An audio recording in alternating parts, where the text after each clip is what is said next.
இயேசு கிறிஸ்துவின் நாமத்தில் அன்பின் வாழ்த்துக்கள். இந்த நாளில் ஆண்டவர் உங்களுக்கு தருகிற வார்த்தை யோவான் அதிகாரம் 11:40. நீ விசுவாசித்தால் தேவனுடைய மகிமையை காண்பாய். பிரியமானவர்களே, இந்த கால வேளையில உங்களோடு கூட ஆண்டவர் இந்த வசனத்தின் மூலமாக பேச போகிறார்.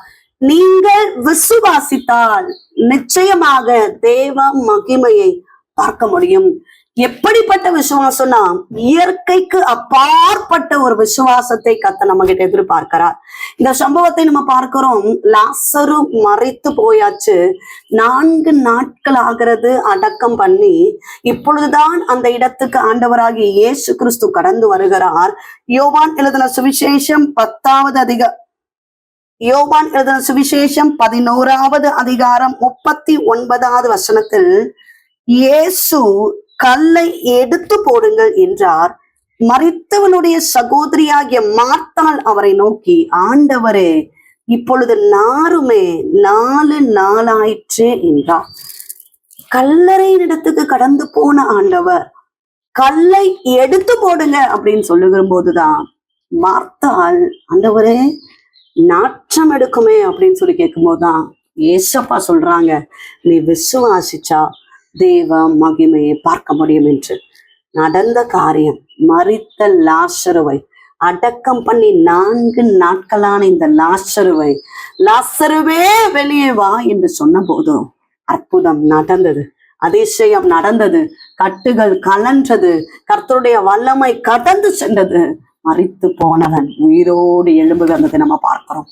ஏசப்பாவுடைய வார்த்தை கேட்டுக்கொண்டு இருக்கிறீங்க. இது நடக்குமாங்க, இது நடக்காதா, இது முடியவே முடியாது அப்படின்னு நீங்க நினைக்கிற காரியங்கள்ல நீங்க விசுவாசிக்கும் போது, இயற்கைக்கு அப்பாற்பட்ட ஒரு விசுவாசம், நிச்சயமா என் தேவனால் இதை செய்து தர முடியும் என்று நீங்க நம்புனீங்கன்னா உங்க வாழ்க்கையில் அவர் அற்புதத்தை செய்வார், அதிசயங்களை செய்வார். கல்லை எடுத்து போடுங்கள் என்று சொன்ன ஆண்டவர் உங்க பிரச்சனையை எடுத்து போடுவார். அவரால் கூடாத காரியம் ஒன்றுமே இல்லை.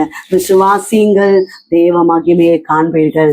ஜெபிப்போம். எங்களை நேசிக்கிறீர்கள் நல்ல தகப்பனே, இந்த காலை வேளைக்காக நன்றி செலுத்துகிறோம். கர்த்தர் தந்த நல்ல வார்த்தைக்காக நன்றி அப்பா.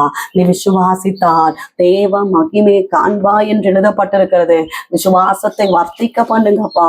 அருமையான தேவ பிள்ளைகளை ஆசீர்வதிங்க, குடும்பங்களை ஆசீர்வதிங்க, செய்கிற வேலைகள், வருமானங்கள், தொழில்களை ஆசீர்வதிங்க, கையின் பிரயாசங்களை ஆசீர்வதிங்க. பலவீனத்தோடு இருக்கிற பிள்ளைகளுக்காக ஜெபிக்கிறோம். எல்லா பலவீனங்கள் இயேசுவின் நாமத்தினால மாறி போவதாக. கடன் பாரங்கள் மாறட்டப்பா, தேவைகளை சந்திங்கப்பா. அநேக குடும்பங்கள்ல காணப்படுகிற நெருக்கங்கள், பிரச்சனைகளை மாற்றி போடுவீராக. கர்ப்பத்தின் கனிக்காக காத்திருக்கிற பிள்ளைகளை ஆசீர்வதிங்க, கர்ப்பிணிகளை ஆசீர்வதிங்க, திருமணம் ஆக வேண்டிய பிள்ளைகளை ஆசீர்வதிங்க, எக்ஸாம்ஸ் எழுதி கொண்டிருக்கிற பிள்ளைகளை ஆசீர்வதிங்க. எல்லாரையும் கர்த்தர் பாதுகாத்து கொள்ளுகிறபடியினால ஸ்தோத்திரம். இந்த நாள் முழுவதும் உங்க கரம் கூட இருக்கட்டும். செய்கிற வேலைகள், வருமானங்கள், தொழில்கள், வியாபாரங்கள், சகல காரியங்களையும் கர்த்தர் ஆசீர்வதிப்பீராக.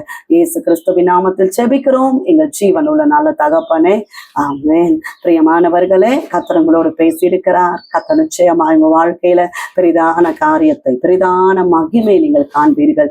உங்களுக்காக உங்களுடைய ஜெப விண்ணப்பங்களுக்காக நாங்கள் ஜெபிக்கிறோம். நீங்களும் எங்களுக்காக, எங்க ஊழியங்களுக்காக ஜெபித்துக் கொள்ளுங்கள். டிவோஷன் மூலமாய் உங்களோடு ஆண்டவர் பேசுகிறது என்று பகிர்ந்து கொள்ளுங்கள். இந்த வார்த்தை அநேகருக்கு பிரயோஜனமா இருக்கும் என்றால் அநேகருக்கு ஷேர் பண்ணுங்க. God bless you.